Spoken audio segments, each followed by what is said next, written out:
The rain hammered against the floor-to-ceiling windows of my design studio, creating a rhythmic symphony that usually soothed my creative mind. But today, as I stood before my latest collection, delicate silk pieces in ivory and blush, I felt nothing but exhaustion seeping into my bones. I'm Han Minso, and at 28, I'd built an empire in Seoul's ruthless fashion industry.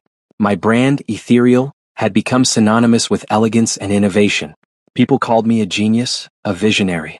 What they didn't know was how lonely it felt at the top, how my omega nature made every success feel like I had to prove myself twice as hard. My phone buzzed. A message from my assistant Yuna. "Mr. Han, I'm so sorry. I think you should come to your private office. Now." My heart seized. Yuna never used that tone. I gathered my cream cashmere coat, one of my own designs, and made my way through the bustling studio. My employees bowed respectfully as I passed, but I barely registered their greetings. The private office was on the top floor, reserved for confidential meetings. As I approached, I heard sounds that made my blood run cold. Moaning, the rhythmic creaking of furniture, and a voice I knew all too well. "God, you're so much better than him," my fiancée Jihun's voice groaned through the door. "Minso's just a pretty face with a fat bank account." I froze, my hand hovering over the door handle. "But you're marrying him next month?" Another voice responded, high-pitched, breathy. "My secretary, Salman. What about? Are you stupid?" Jihun laughed cruelly. "Once we're married, I'll have access to everything. His company shares, his properties, his trust fund. Then I'll divorce him and take half. Maybe even more if I play my cards right. Omegas are so emotional, I'll make it look like he's unstable." Something inside me shattered, but it wasn't my heart. It was the last thread of patience I'd been holding onto. I slammed the door open so hard it crashed against the wall. The scene before me was exactly what I'd imagined. Jihun, the beta I'd cleaned up from nothing, tangled with Salman on my expensive Italian leather couch. "How ungrateful," I said, my voice deadly calm. Both of them scrambled to cover themselves, faces pale with shock. "I picked up a beta like you, Jihun. Cleaned you up. Paid off your debts. Gave you a life you could only dream of. And this is how you repay me." "Minso, I can explain," Jihun started, his eyes wide. "Explain what? That you're sleeping with my secretary while planning to rob me blind?" I laughed, a sound without humor. "You know what? I won't cry over this. I won't shed a single tear for someone as worthless as you. I deserve better than to waste my emotions on trash." I pulled the engagement ring from my finger, a platinum band with a rare pink diamond that cost more than most people's yearly salary, and threw it at his face. "We're done. Get out of my building. Both of you. You can't fire me." Salman shrieked. "I have a contract. I have lawyers who eat contracts for breakfast." I cut her off. "Security will escort you both out. If I ever see either of your faces again, I'll make sure you never work in Seoul again." I turned on my heel and walked out, head held high, my pale skin flushed with anger rather than tears. Only when I reached my car did I let myself breathe, my hands shaking on the steering wheel. I'd held it together. I hadn't broken down. But God, it hurt. 3 hours later, the club's bass thrummed through my chest as I downed my fourth, or was it fifth, shot of soju. The exclusive venue, Obsidian, was a favorite among Seoul's elite, and tonight it was packed with beautiful people dancing under crystalline chandeliers. "Another," I told the bartender, my words slightly slurred. My pale skin was flushed from alcohol, my carefully styled black hair falling into my eyes. "Sir, maybe you should slow down," the bartender suggested gently. "Maybe you should mind your business and pour," I shot back with a razor-sharp smile. "I'm paying, aren't I?" he poured. I changed into one of my own designs, a sheer black silk shirt that clung to my slender frame, paired with fitted leather pants. If I was going to fall apart, I'd do it looking absolutely stunning. The alcohol buzzed through my system, making everything feel distant and hazy. I'd come here to forget, to drown the image of Jihun's betrayal in expensive liquor and loud music. That's when I saw him. Across the VIP section, partially obscured by the crowd, sat a man who made everyone else in the room fade into insignificance. He was tall, I could tell even though he was seated, with broad shoulders encased in a perfectly tailored black suit. His hair was dark and swept back, revealing sharp, aristocratic features. But it was his presence that captivated me, an aura of power and danger that sent shivers down my spine. Our eyes met across the room and I felt something electric pass between us. His gaze was intense, predatory almost, with dark eyes that seemed to see right through me. Maybe it was the alcohol. Maybe it was the pain still raw in my chest.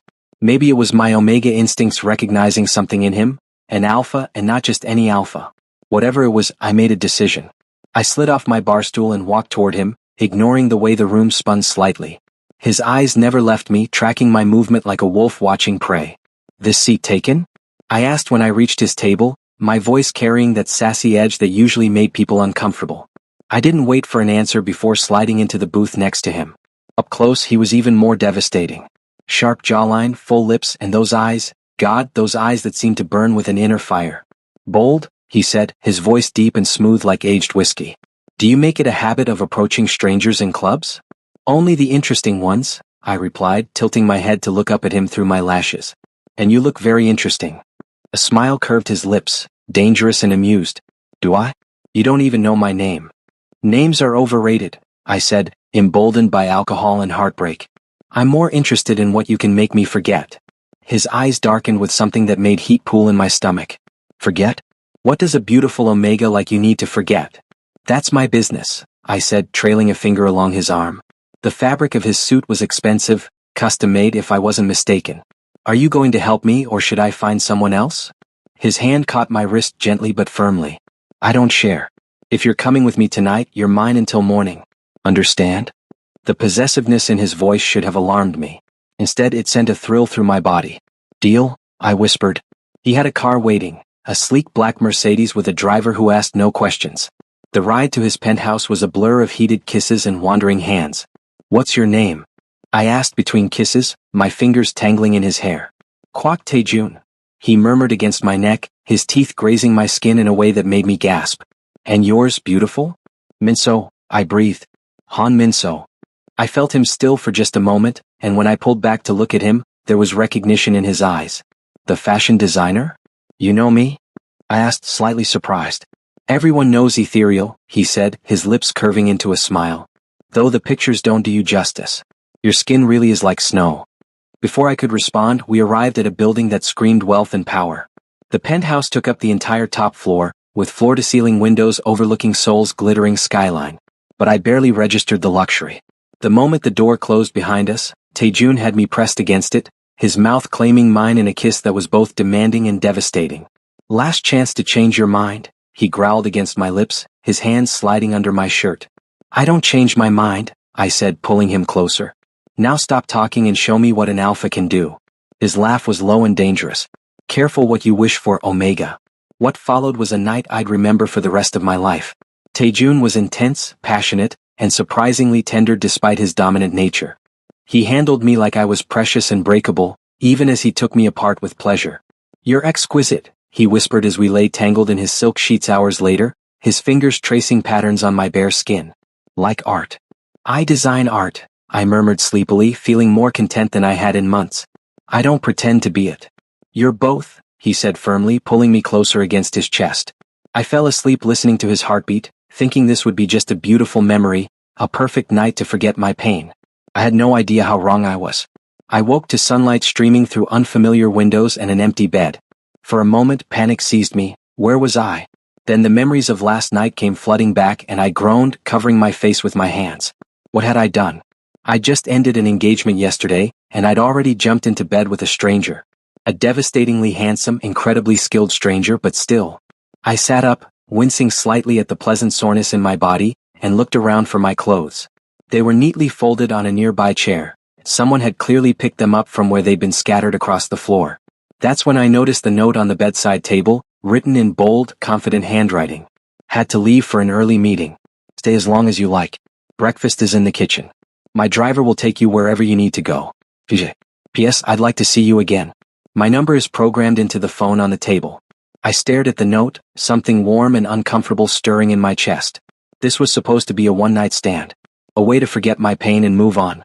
But the careful way he'd folded my clothes, the thoughtfulness of leaving breakfast, the desire to see me again, it all felt too intimate, too real. I couldn't do this. Not now. Not when my heart was still raw from Jihun's betrayal. I dressed quickly, ignoring the phone and the number it contained, and left the penthouse without eating breakfast or leaving a note of my own. It was better this way, a clean break, a beautiful memory, nothing more. As Taejun's driver took me home, I told myself I'd made the right decision. I had a company to run, a reputation to maintain, and no time for complications. But I couldn't stop thinking about his eyes, his touch, the way he'd made me feel cherished even in the midst of passion. It was just one night, I told myself firmly. Nothing more. 1 week later, I stood in my studio reviewing designs for our upcoming spring collection when Yuna rushed in, her eyes wide. "Mr. Han, there's someone here to see you," she said breathlessly.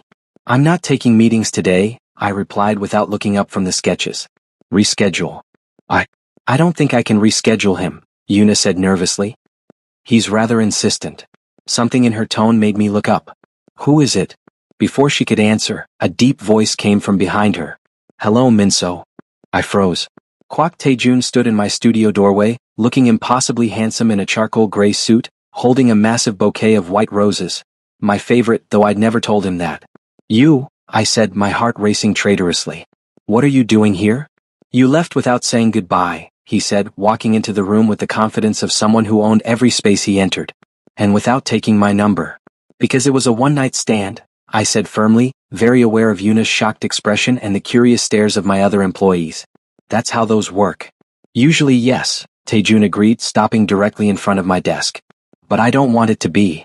"Well, that's unfortunate because I do," I said, crossing my arms. "Now if you'll excuse me, I have work to do." "Have dinner with me," he said, completely ignoring my dismissal. "No." "Lunch then." "No." "Coffee?" "No." "You're very stubborn," he observed, a smile playing at his lips. "And you're very persistent," I shot back. "But my answer isn't changing. What happened between us was a mistake. A pleasant mistake, but a mistake nonetheless. I just got out of a relationship. I'm not looking for anything new." Something flickered in his eyes. Understanding, sympathy. "I heard about your ex-fiancé. I'm sorry." "How did you?" I stopped, suddenly suspicious. "Have you been investigating me?" "I like to know who I'm interested in," he said unapologetically. "And I'm very interested in you, Han Minso." "Well, lose interest," I said, standing up to face him directly. "I'm not a toy for bored alphas to play with." "I never said you were," Tae-jun replied, his voice soft but intense. "I said I'm interested." "There's a difference." "There's really not," I snapped. "Now please leave. I'll have security escort you if necessary." "That won't be needed," he said, setting the roses on my desk. "But I'm not giving up, Minso. I'll see you soon." He left as confidently as he'd arrived, leaving me staring at the white roses and trying to ignore the way my heart was pounding. "Mr. Han," Yuna said carefully. That was Kwak Tae-jun. The Kwak Tae-jun. "I don't care if he's the king of Korea," I said through gritted teeth. "If he shows up again, don't let him in." But even as I said it, I was pulling one of the roses from the bouquet, inhaling its sweet scent, and remembering how gentle his hands had been despite his strength. Kwak Tae-jun didn't give up. Over the next 2 weeks, he launched what could only be described as a full-scale romantic siege. Flowers arrived at my studio every day, always white roses, always in arrangements that were somehow perfectly suited to my aesthetic. Along with them came notes in his bold handwriting. "Thought of you when I saw these. PJ. Still thinking about your smile. PJ. Have you reconsidered dinner? PJ. I threw them all away but not before reading them. Multiple times." He showed up at my favorite coffee shop one morning, somehow knowing my exact order. "Triple shot espresso, extra hot, with oat milk," he said, sliding into the seat across from me. "And one of those matcha croissants you like." "Are you stalking me?" I demanded, even as my treacherous hand reached for the croissant. "I prefer dedicated," he said with that infuriating smile. "How's the spring collection coming?" "How do you know about the spring collection?" "I read the industry news," he said casually. "Ethereal is showing at Seoul Fashion Week next month. I've already bought tickets." "Those tickets are invitation only," I said, narrowing my eyes. "They're not for sale." "I know people," he replied, his eyes twinkling with amusement. Despite myself, I spent the next hour talking with him about fashion, design, and the challenges of running a creative business. He was surprisingly knowledgeable and asked intelligent questions that showed genuine interest. As I walked back to my studio, I realized with horror that I'd enjoyed myself. Tae-jun was charming, interesting, and seemed to see beyond my Omega designation to the person underneath. But I couldn't let my guard down. Not after Jihun. Not when I just learned how badly love could hurt. That afternoon, I received a package. Inside was a vintage fashion magazine from the 1960s, a rare collector's item I'd been searching for years to find. The note read, "Saw this at an auction and thought of you. No strings attached. Just wanted to see you smile. PJ." I held the magazine, my hands trembling slightly, and felt something crack in the walls I'd built around my heart. I couldn't avoid him forever. 2 days later, I finally agreed to have dinner with him, just to tell him to stop, I told myself. Just to make him understand that this couldn't happen. He took me to a private restaurant, the kind where celebrities and business moguls dined without fear of paparazzi. We were seated in a secluded booth with a view of the city lights. "Before you say whatever speech you've prepared," Taejun said as soon as we'd ordered, "I want to tell you something." "What?" I asked warily. "I know what you think I am," he said, his dark eyes serious. "A playboy alpha looking for a conquest. Someone who'll get bored and move on. But that's not who I am, Minso." "Then who are you?" I challenged. He was quiet for a moment, seeming to choose his words carefully. "I'm someone who's spent most of his life in a world where trust is dangerous and genuine connection is rare. I've built walls higher than yours, kept people at arm's length, and convinced myself that was enough." His honesty caught me off guard. "Then why pursue me?" "Because when I saw you that night in the club, hurt and defiant and absolutely beautiful, something in me recognized something in you," he said, reaching across the table to take my hand. "I don't believe in fate or soulmates or any of that romance novel nonsense. But I believe in this, whatever this is between us. And I think you feel it too."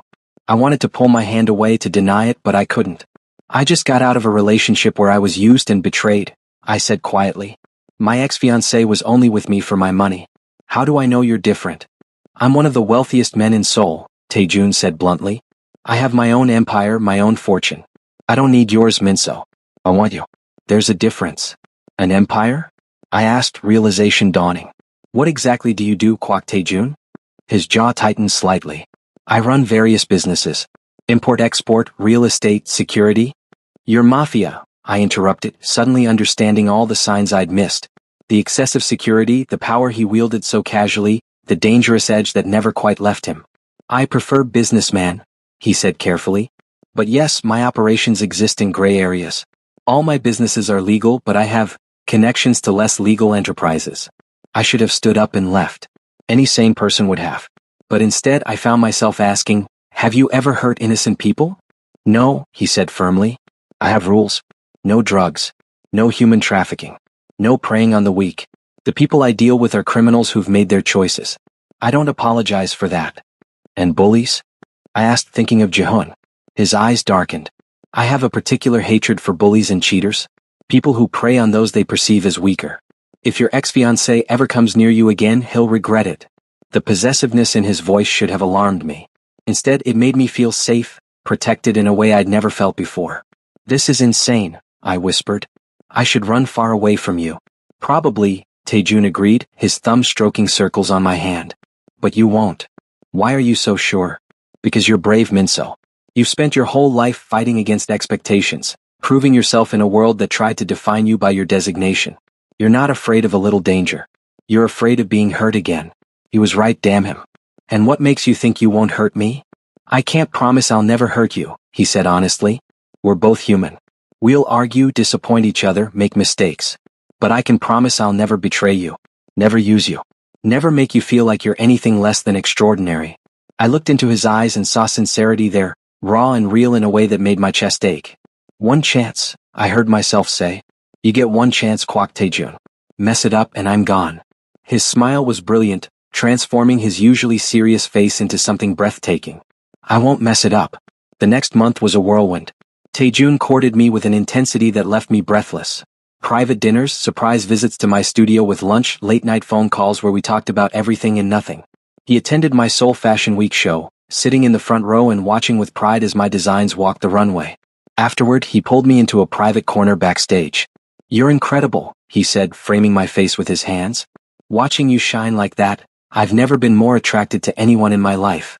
"It's just fashion," I said, but I was blushing. "It's art," he corrected.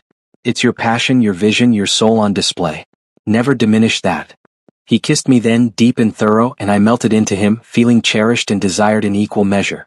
We spent nights at his penthouse and mine, learning each other's bodies and souls with equal dedication. Taejun was an attentive lover, demanding but generous, dominant but never disrespectful. He treated my pleasure as sacred, and the way he touched me made me feel like the most precious thing in his world. "You're exquisite," he'd murmur against my skin, his hands mapping every inch of me. "Perfect." "I'm not perfect," I'd protest even as I arched into his touch. "Perfect for me," he'd correct, his eyes dark with desire and something deeper, something that looked dangerously like love. I was falling for him. Art. Despite my intentions to keep my heart guarded, Kwak Taejun had somehow slipped past every defense I'd built. 3 months into our relationship, everything came crashing down. I was working late at my studio, reviewing fabric samples for the winter collection, when security called up. Mr. Han, there's someone here demanding to see you. A Mr. Park Ji-hoon? My blood ran cold. Tell him to leave. Now. He's refusing. He says he'll wait all night if he has to. I closed my eyes, taking a deep breath. Call Taejun. His number's in my emergency contacts. Right away, sir. 20 minutes later, Taejun arrived like an avenging angel, his face dark with fury. Where is he? Lobby, I said. June, please don't kill him. I'm not worth going to prison for.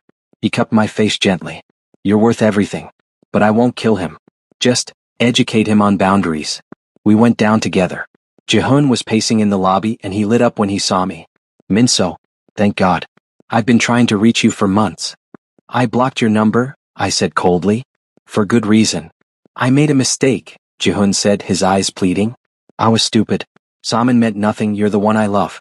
Please give me another chance. No, I said simply. I've changed, Ji-hoon insisted, taking a step toward me. I realize now what I lost. We can make this work. I'll sign a prenup, anything you want. She said no, Taejun growled, stepping between us. Leave. Now. Ji-hoon's eyes widened as he took in Taejun, the expensive suit, the dangerous aura, the possessive way his hand rested on my lower back. Who the hell are you?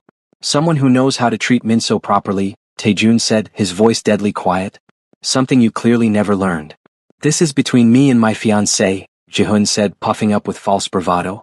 Ex-fiancé, I corrected. And no, it's not. There's nothing between us anymore, Ji-hoon. You made your choices. You can't be serious, Ji-hoon said, desperation creeping into his voice. After everything we had. Everything we had was a lie, I interrupted. You were using me for my money. You told Saman you were going to divorce me and take everything. Did you really think I'd forget that? I was angry, Ji-hoon tried. I didn't mean. Don't lie to him, Taejun cut in, his voice like ice. We both know exactly what you meant. Now you have 10 seconds to leave before I make you leave. Something in Taejun's expression must have finally convinced Ji-hoon he was serious, because he paled. Fine. But Minso, you'll regret this. You'll come crawling back. If you come near him again, Taejun said, his voice dropping to a lethal whisper. If you call him, text him, or even think about him too hard, I will end you. And trust me, Beta, you don't want to know what that means. Ji-hoon fled. I sagged against Taejun, my legs suddenly weak. Thank you. Always, he murmured, pulling me close. You're mine to protect now. No one hurts you without answering to me. That night, back at Taejun's penthouse, he made love to me with a reverence that brought tears to my eyes. I love you, he whispered against my skin, his movements slow and deep. I'm completely, irrevocably in love with you, Han Minso. I love you too, I gasped, my fingers digging into his shoulders. So much it scares me. Don't be scared, he said, capturing my lips in a kiss. I've got you. Always. Afterward, as we lay tangled together in his sheets, he pulled out a small velvet box. It's too soon, he said, opening it to reveal a stunning platinum ring with a black diamond, unusual and perfect. I know that, but I want you to have this anyway. Not as an engagement ring, not yet, but as a promise. A promise of what? I asked, my heart pounding. That I'm in this for the long haul, he said, slipping the ring onto my right hand. That you're mine and I'm yours. That one day when you're ready, I'll ask you properly and you'll have a choice to make. And if I say yes now? I asked, feeling bold and reckless and more in love than I'd ever thought possible. His eyes widened. Minso. Ask me, I said, sitting up to face him properly. Ask me now. Han Minso, he said, his voice rough with emotion. Will you marry me? Will you let me spend the rest of my life protecting you, cherishing you, and loving you exactly as you deserve? Yes, I said, laughing through happy tears. Yes, you impossible, persistent, wonderful alpha. Yes. He kissed me then, deep and claiming, and I knew I'd finally found my home, not in a place but in his arms. 6 months later, we married in a private ceremony with only our closest friends and family. I wore a custom white silk suit of my own design, and Taejun couldn't stop staring at me like I was the most beautiful thing he'd ever seen. I'm the luckiest alpha in Seoul, he whispered as we danced at our reception. I'm the luckiest omega in the world, I replied, nestling into his embrace. And for the first time in my life I believed in happy endings, not because they were given but because they were built, day by day, choice by choice, with someone who saw all of you and loved you anyway. I'd been betrayed, broken, and nearly lost myself. But in finding Kwak Taejun, I'd found not just love, but myself, stronger, braver, and ready to face whatever came next. Together. 1 year later, I stood in our penthouse nursery, decorating the room in soft grays and whites. Taejun wrapped his arms around me from behind, his hand resting on my still flat stomach. "Are you happy?" he asked softly. "Terrified," I admitted. "But yes, so happy I could burst." "Our daughter is going to be as beautiful and strong as you," he said, pressing a kiss to my neck. "Or our son," I corrected. "We don't know yet. Either way," he said, turning me to face him, "they'll be loved, protected, never alone." I kissed him, pouring all my love and gratitude into it. "Thank you." "For what?" "For not giving up. For seeing me. For loving me. Always," he promised. "Always and forever." And I believed him. The morning sickness hit me like a freight train at exactly 6 a.m. I barely made it to the bathroom before my stomach revolted, and I found myself clutching the porcelain toilet while my body reminded me that carrying an alpha's child was no joke. Strong hands gathered my hair back, and Taejun's concerned voice filled the bathroom. "That's the third morning this week, love. Should I call Dr. Kim?" "I'm fine," I groaned, accepting the damp cloth he pressed to my forehead. "This is normal. You read the books." "The books didn't mention how much I'd hate seeing you suffer," he said, his jaw tight with helpless frustration. "There has to be something I can do." Despite my nausea, I smiled. My powerful, dangerous alpha, feared throughout Seoul's underworld, brought to his knees by pregnancy symptoms he couldn't fight or intimidate away. "You can help me up," I said, extending my hand. "I have a meeting with buyers from Paris this afternoon, and I need to look like I'm not growing a tiny human." "Cancel it," Taejun said immediately. "You should rest." "I will not cancel a meeting I've been planning for 3 months, I said firmly, using the counter to pull myself up. "I'm pregnant, June, not dying. Ethereal's international expansion doesn't stop because I'm nauseous." His eyes flashed with that protective alpha instinct that wanted to wrap me in cotton wool and hide me from the world. "Minso." "No," I interrupted, pressing a finger to his lips. "We agreed. I run my company, you run yours. The baby doesn't change that."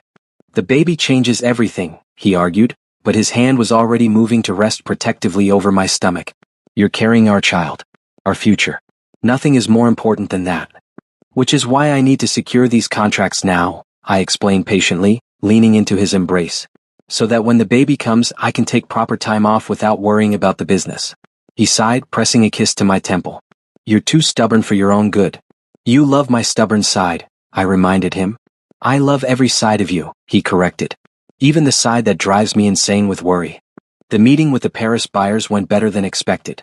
By 3 p.m., I'd secured contracts for Ethereal to be carried in 5 major European boutiques, and I was feeling triumphant despite my exhaustion. Yuna brought me ginger tea. She'd become an expert at managing my pregnancy symptoms, and was briefing me on the week's schedule when my office phone rang. "Mr. Han's office," Yuna answered professionally. Her face went pale. I'll see if he's available. May I ask who's calling?" She covered the receiver, her voice dropping to a whisper. "It's Park Ji-hoon's mother." My blood ran cold. I'd had no contact with the Park family since the breakup, and Ji-hoon himself had disappeared after Taejun's warning. What could his mother possibly want? "Put her through," I said, steeling myself. "Minso," Mrs. Park's cold voice came through the line. "I hope you're satisfied." "Excuse me?" "My son is in the hospital," she said, her voice dripping with venom. "Beaten half to death. And we both know who's responsible." My heart sank. "Taejun didn't." "Your alpha attacked my son," she shrieked. "Ji-hoon has 3 broken ribs, a fractured jaw, and internal bleeding. He could die, Minso. And it's your fault." "What happened?" I demanded, my hands shaking. "Tell me exactly what happened."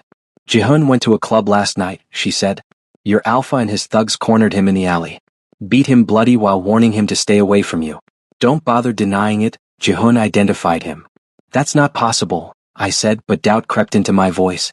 "Taejun was home with me last night." "Was he?" "All night," she challenged. "Or did he slip out while you were sleeping? Face it, Minso. Your alpha is a monster. And now you're carrying his child." I ended the call with trembling hands. Taejun wouldn't. He'd promised to protect me, not to hunt down my ex-fiancée. But he was also a man who operated in Seoul's darkest corners, who commanded loyalty through fear and respect in equal measure. I called him immediately. "Love," he answered warmly. "How did the meeting go? Where were you last night?" I asked without preamble. "Between 10 p.m. and 2 a.m.? Silence. Then carefully, "Home with you. You know that." "All night." I pressed. "You didn't leave at all?" Minso, what's this about? Jihun is in the hospital, I said, my voice breaking. Beaten nearly to death. His mother says you did it. And you believe her? His voice had gone cold. I'm asking you to tell me the truth, I said. Did you hurt him? No, Taejun said flatly. I gave you my word I wouldn't go after him unless he came near you again. I keep my word, Minso. Always. I wanted to believe him. God, I wanted to believe him. But doubt had planted its seed. I need some space, I heard myself say. To think. Don't do this, Taejun said, his voice suddenly urgent. Don't let them drive a wedge between us. That's exactly what they want. I'll call you later, I said, and hung up before he could respond. I went to the hospital. I had to see for myself. Jihun looked terrible. His face was swollen and bruised, his jaw wired shut, and he could barely open his eyes when I entered his room. Satisfied. Mrs. Park hissed from her chair beside his bed. See what your alpha did? I need to speak with Jihun, I said quietly. Alone? Absolutely not. Mother, Jihun managed through his wired jaw, his words slurred but audible. Go. She left with a venomous glare. I approached the bed cautiously. Did Taejun do this to you? I asked directly. Jihun's eyes met mine, and what I saw there made my stomach turn. Not pain, but calculation. And something else. Fear. But not of Taejun. Tell me the truth, I said. If you ever felt anything real for me, tell me the truth. He was quiet for a long moment. Then painfully he shook his head. Not Taejun, he managed. Loan sharks. Gambling debts. What? After we broke up, he continued slowly, each word clearly agonizing. Lost job. Started gambling. Borrowed from wrong people. Then why blame Taejun? I demanded.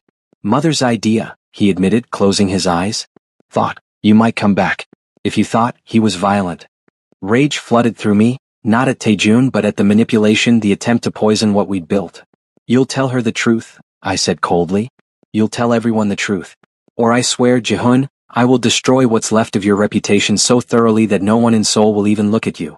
He nodded miserably.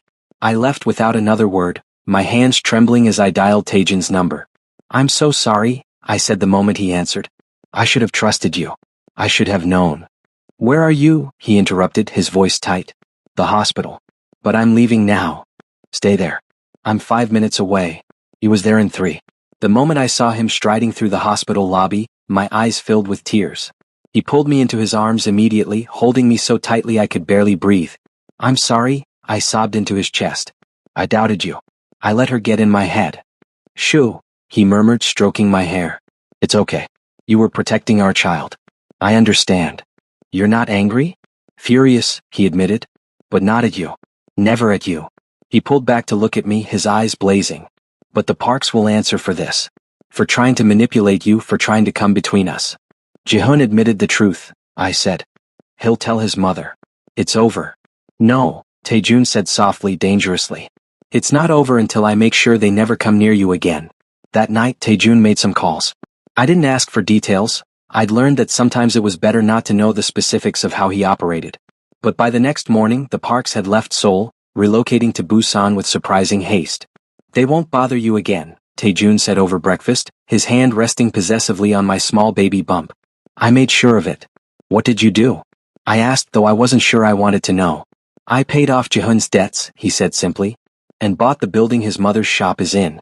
Then I gave them a choice, leave Seoul voluntarily, or I'd raise their rent to an amount they couldn't afford and let the loan sharks know where to find Jihun. That's ruthless, he supplied. Yes, but effective. They're gone, Minso.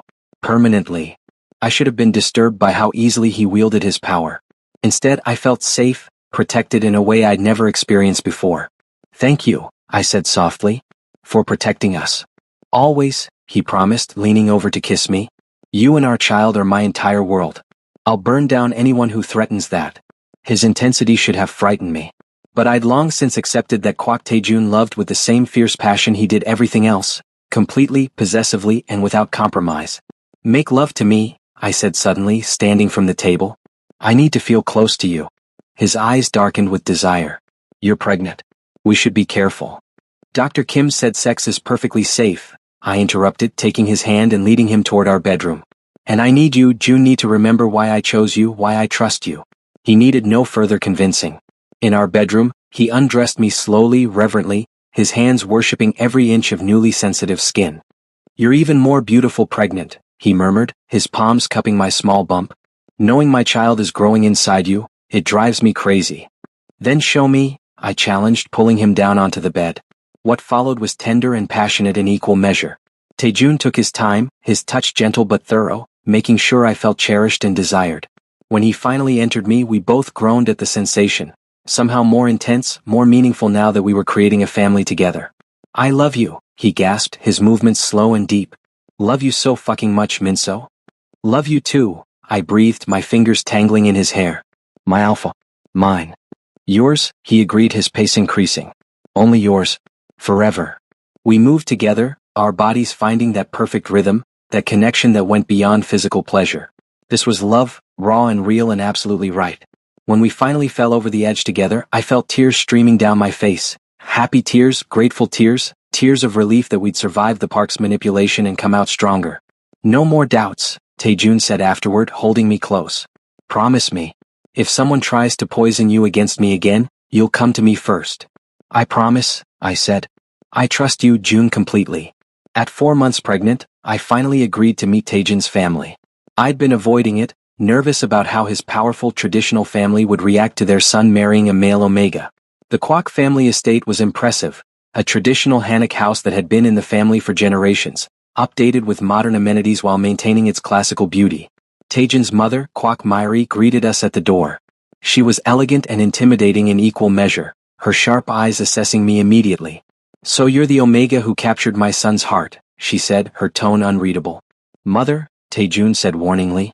"I'm Han Minso," I said, bowing respectfully despite my nerves. "Thank you for inviting us." "Come in," she said, stepping aside. "Let's not stand in the doorway like strangers."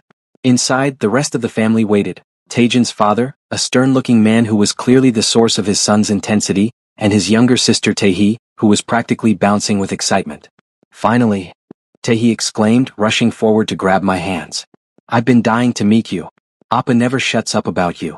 "Tae-hee," Taejun said, but there was affection in his voice. "It's true," she insisted, grinning at me. "He's completely whipped. It's adorable." "I am not whipped," Taejun protested. "You literally left a meeting with a foreign ambassador to bring him soup when he was sick," Tae countered. "That's the definition of whipped." Despite my nervousness, I laughed.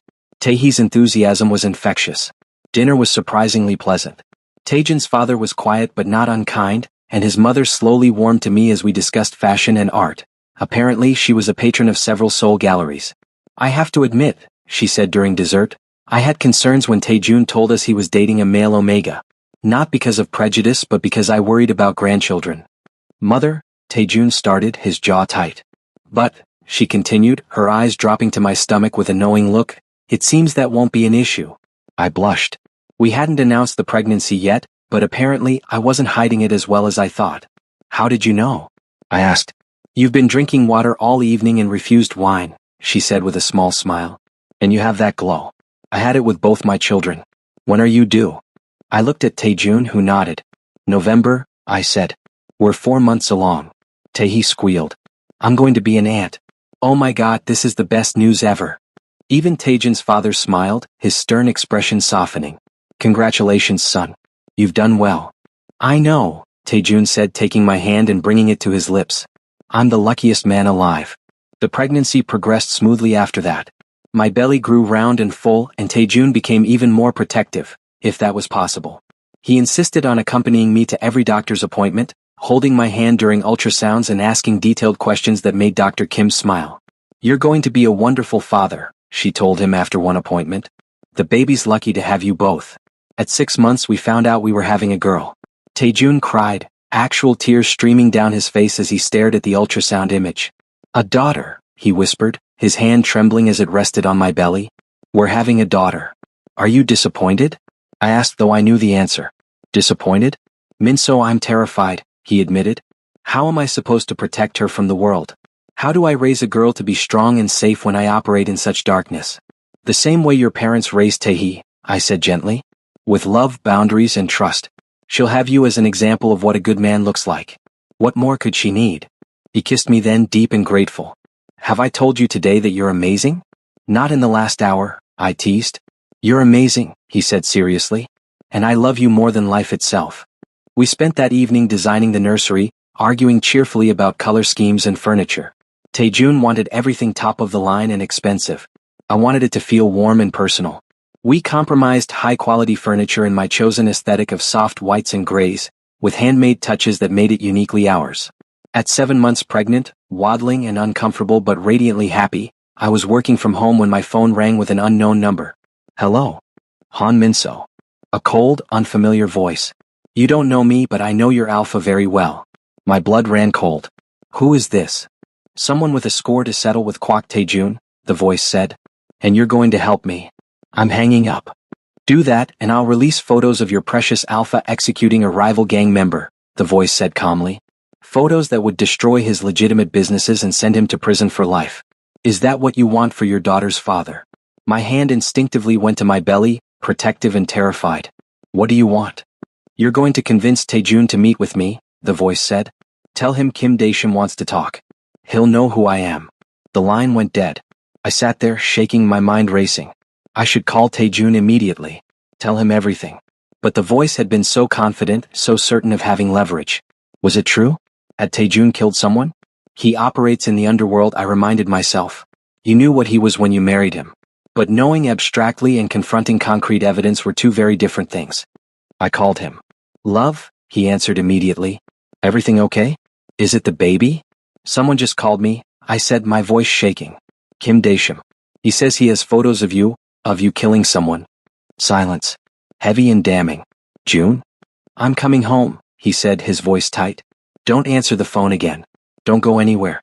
I'm sending security. Is it true? I asked. The photos, what he said. We'll talk when I get there, Taejun said. But Minso, I need you to listen to me very carefully. Kim Daeshim is dangerous. Whatever he told you, whatever he threatened, don't believe him. I'll handle this. He threatened our daughter, I said, tears streaming down my face. He knows about her, June. How does he know about her? I'll find out, Taejun promised, and there was murder in his voice. I swear to you, Minso, he'll never hurt either of you. But I need you to trust me. Can you do that? Yes, I whispered, because despite everything I did trust him. I trust you. When Taejun arrived home with 6 heavily armed men, I knew the situation was serious. These are my best security team, he explained, his hands framing my face gently despite the tension radiating from his body. They'll be stationed around the house. You're not to leave under any circumstances unless I'm with you. Tell me the truth, I said. About Kim Daeshim. About the photos. Taejun led me to the couch, sitting beside me and taking my hands. Kim Daeshim was one of my lieutenants 5 years ago. A good man, or so I thought. Then I discovered he was running a trafficking ring, selling young omegas to overseas buyers. I gasped, my hands tightening on his. I have rules, Minso, Taejun continued, his voice hard. Lines I don't cross. Human trafficking, especially of omegas, is beyond every line. When I confronted him, he tried to kill me. In the fight he was shot. But he didn't die. He disappeared, and I've been looking for him ever since. And the photos? I asked. I don't know if they exist, he admitted. But if they do, they're doctored. I didn't execute him, Minso. I defended myself. There's a difference. I believed him. Looking into his eyes, seeing the sincerity and fear there, fear for me and our daughter, I believed him completely. What do we do? I asked. I'm going to end this, Taejun said. Tonight. I'll meet with him, and I'll finish what should have been finished 5 years ago. No, I said immediately. That's what he wants, to lure you out. It's a trap. I know, Taejun agreed. But I can't let him threaten you. Can't let him have any leverage over us. Then we go to the police, I suggested. Tell them about the trafficking. My hands aren't clean, love, Taejun said gently. If the police investigate, they'll find things that would put me away. I can't risk that. Can't risk leaving you and our daughter unprotected. So what's the alternative? I demanded. You walk into a trap and get yourself killed? How does that protect us? He pulled me close, careful of my belly, and kissed my forehead. I won't die. I promise you that. I have too much to live for. Against my protests, Taejun met with Kim Daeshim at an abandoned warehouse near the docks. But he didn't go alone. His entire security team surrounded the building, and he wore a wire so I could listen from the safety of our home. I sat in his office, surrounded by guards, my hands pressed protectively over my belly as I listened to the confrontation unfold. Taejun, Kim Daeshim's voice crackled through the speakers. You actually came. I thought your pretty Omega would convince you to hide. You threatened my family. Taejun's voice was deadly calm. Did you really think I'd do anything else? Family? Daeshim laughed. You mean the Omega you knocked up? How domestic. The great Kwak Taejun, brought to heel by a pregnant man.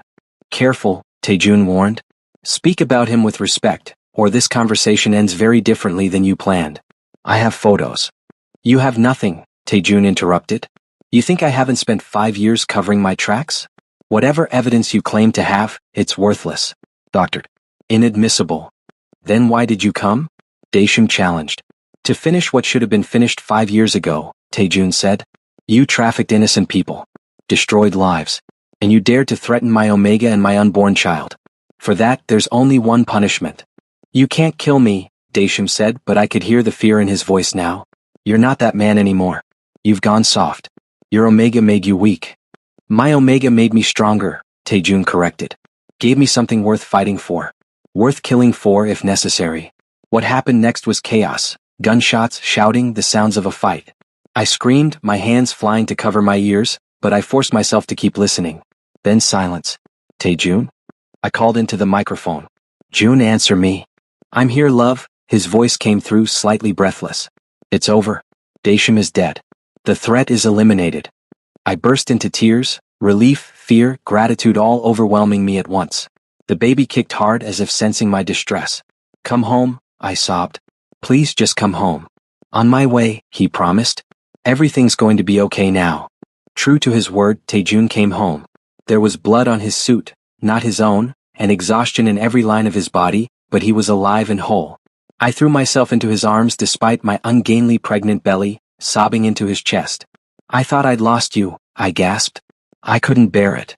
Shoo, he murmured, stroking my hair. I'm here. I'm safe. We're all safe now. That night, after he'd showered and changed, we lay in bed together, my head on his chest, listening to his heartbeat.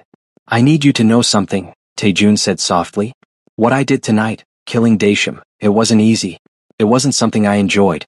But I'd do it again in a heartbeat to protect you and our daughter. I know, I said, my hand resting over his heart. And I don't judge you for it. He was a monster who trafficked innocent people. The world is better without him. You're not afraid of me? He asked, vulnerability creeping into his voice. Of what I'm capable of? I shifted to look up at him. I'm afraid of losing you. I'm afraid of our daughter growing up without her father. But I'm not afraid of you, Kwak Taejun. You're the man who protects the weak, who has rules and lines he won't cross, who loves me and our child more than anything. That's who you are. Not the violence, but what drives it, protecting those you love. He kissed me then, deep and emotional, and I tasted salt. His tears or mine, I wasn't sure. I love you, he whispered against my lips. More than I have words to express. Show me, I said, pulling him closer. Make love to me. Remind me that we're alive and together and nothing can tear us apart. He did, with a tenderness that made me cry all over again. Despite my heavily pregnant body, he made me feel beautiful and desired, his hands and mouth worshipping every inch of me. You're everything, he murmured against my skin. My heart, my home, my entire world. When we finally joined together, it felt like a renewal, a promise that no matter what darkness existed in his world, what we had was light, pure and real and unbreakable. At 38 weeks pregnant, I went into labor during a design meeting. One moment I was critiquing fabric samples, the next I was doubled over as a contraction ripped through me. Call Taejun, I gasped at Yuna. Now. He arrived at the hospital before the ambulance did, having apparently broken every traffic law in Seoul to get there. He burst into my room, his face pale with fear. I'm here, he said, taking my hand. I'm right here, love. About time, I groaned as another contraction hit. Your daughter has terrible timing. Labor was long and difficult. 18 hours of contractions, pain, and exhaustion. But Taejun never left my side, holding my hand, wiping my forehead, whispering encouragements. You're amazing, he said as I pushed, my entire body screaming with effort. So strong. So beautiful. Just a little more love. Our daughter is almost here. With one final agonizing push, she arrived, tiny and perfect and screaming with impressive lungs. It's a girl, the doctor announced, and then she was being placed on my chest, warm and wet and absolutely perfect. Oh, I breathed, tears streaming down my face. Oh, she's beautiful. Taejun was crying too, his hand trembling as he touched her tiny head. She looks like you, he whispered. Perfect like you. She has your nose, I said, laughing through my tears. We named her Kwak Sua, elegant and beautiful. and she was absolutely both. With my pale skin and delicate features but Taejun's dark eyes, she was a perfect blend of both of us. Later, when I was cleaned up and resting, Taejun sat beside my bed holding Suah with such careful reverence that my heart ached. "I'm going to protect you," he murmured to her. "Both of you. For the rest of my life. Nothing will ever hurt you. I promise." "She's lucky to have you as a father," I said softly. "I'm the lucky one," Taejun corrected, looking up at me with such love in his eyes that I couldn't breathe. "I have everything I never knew I wanted. A family. A home. A purpose beyond just survival. Daddy? Papa. Look what I made." Suah ran into my studio, her little dress, one of my designs naturally, fluttering behind her. She held up a drawing of 3 stick figures surrounded by hearts. "That's beautiful, baby," I said, kneeling down to admire it properly. "Is that us?" "Yes. You, Daddy, and me," she explained proudly. "We're a family." "We certainly are," Taejun said, walking in behind her.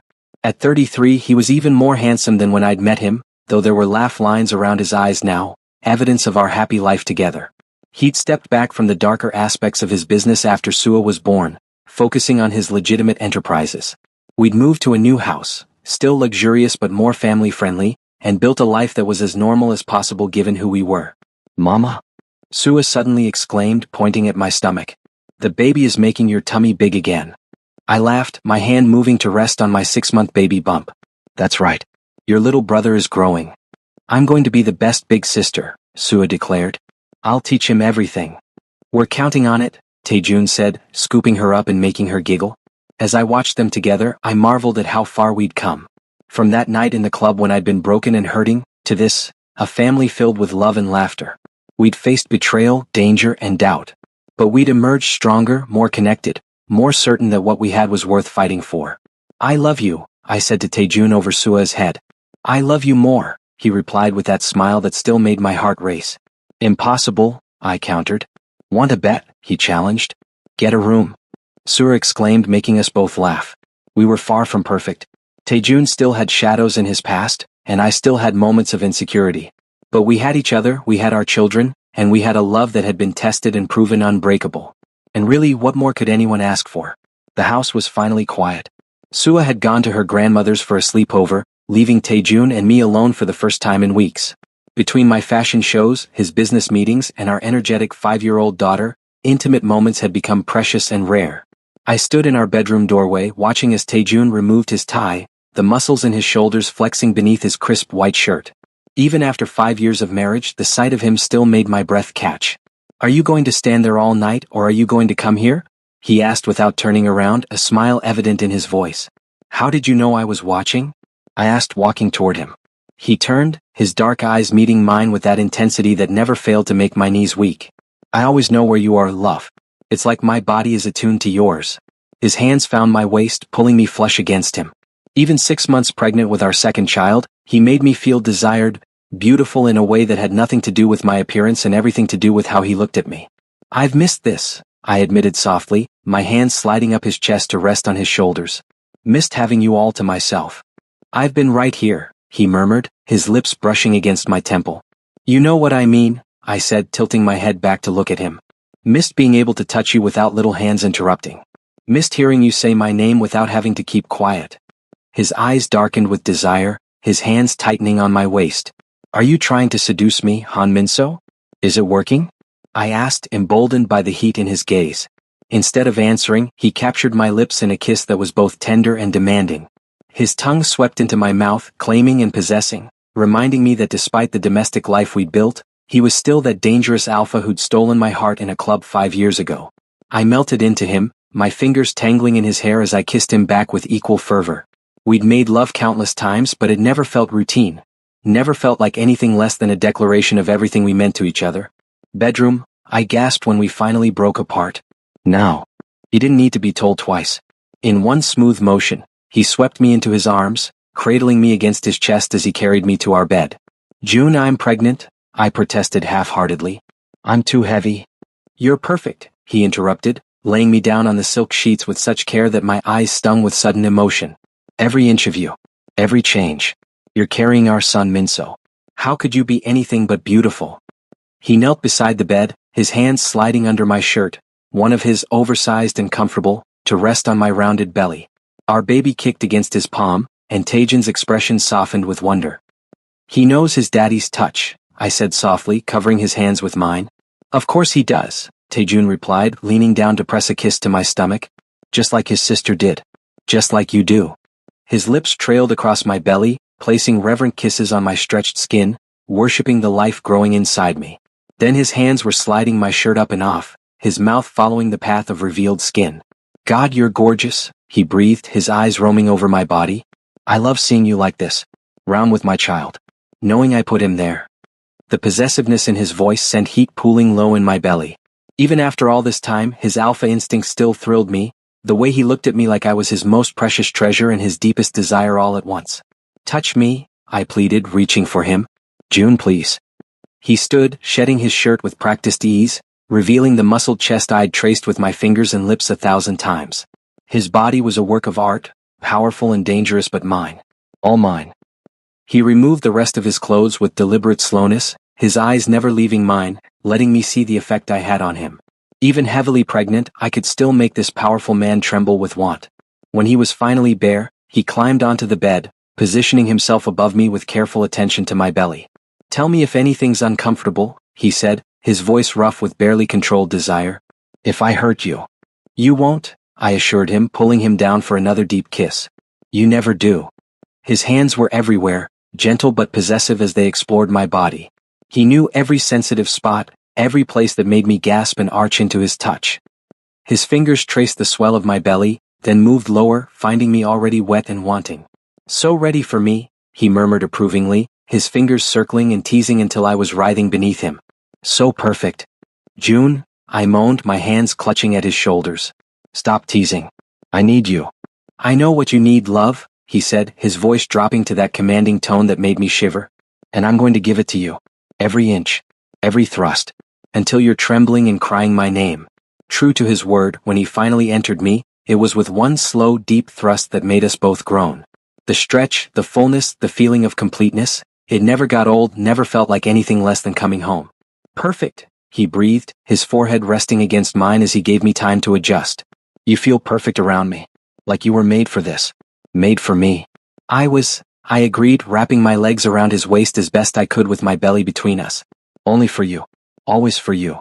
He began to move then, setting a rhythm that was both gentle and intense.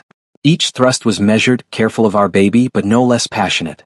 His hands gripped my hips, angling me just right so that every movement hit that perfect spot inside me that made stars burst behind my eyes. "Look at me," he commanded, and I obeyed, opening my eyes to meet his dark gaze. "Want to see you. Want to watch you fall apart for me." There was something intensely intimate about maintaining eye contact, about seeing the love and desire and absolute devotion in his expression as our bodies moved together. This wasn't just sex.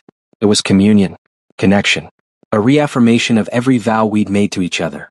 "Harder," I pleaded, my nails digging into his back. "I won't break. I need more." His control snapped just slightly, his thrusts becoming deeper, more powerful. The bed rocked beneath us, and the sounds of our coupling filled the room, skin against skin, breathless moans, whispered declarations of love. "Mine," he growled, his lips finding my neck, teeth grazing the sensitive skin there.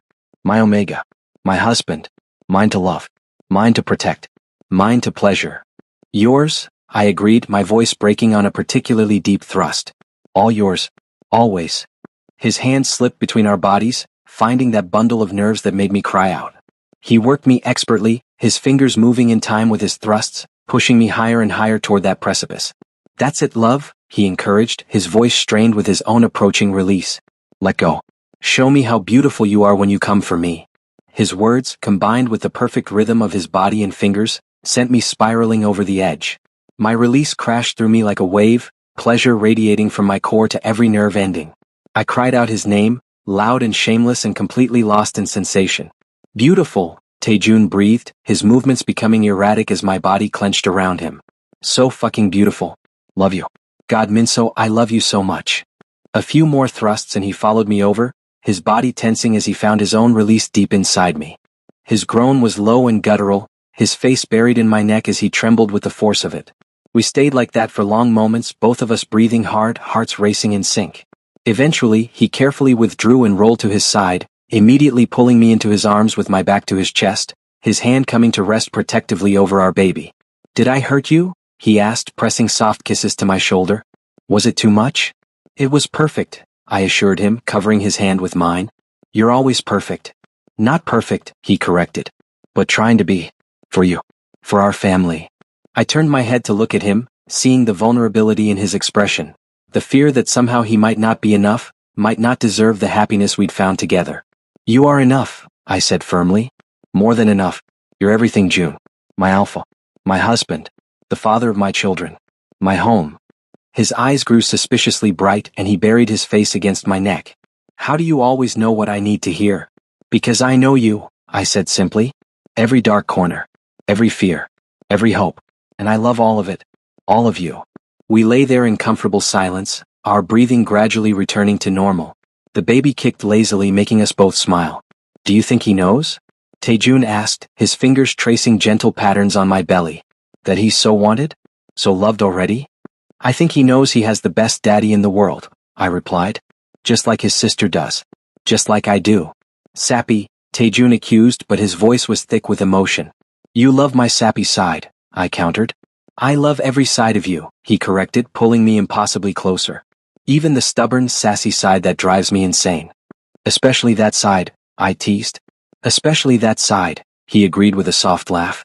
As we drifted towards sleep, tangled together in our bed, sated and safe and completely in love, I marveled at the journey that had brought us here.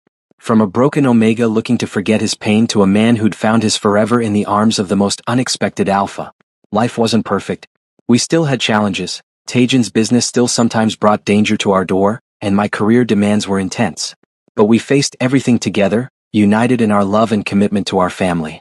"Minso," Taejun murmured, already half asleep.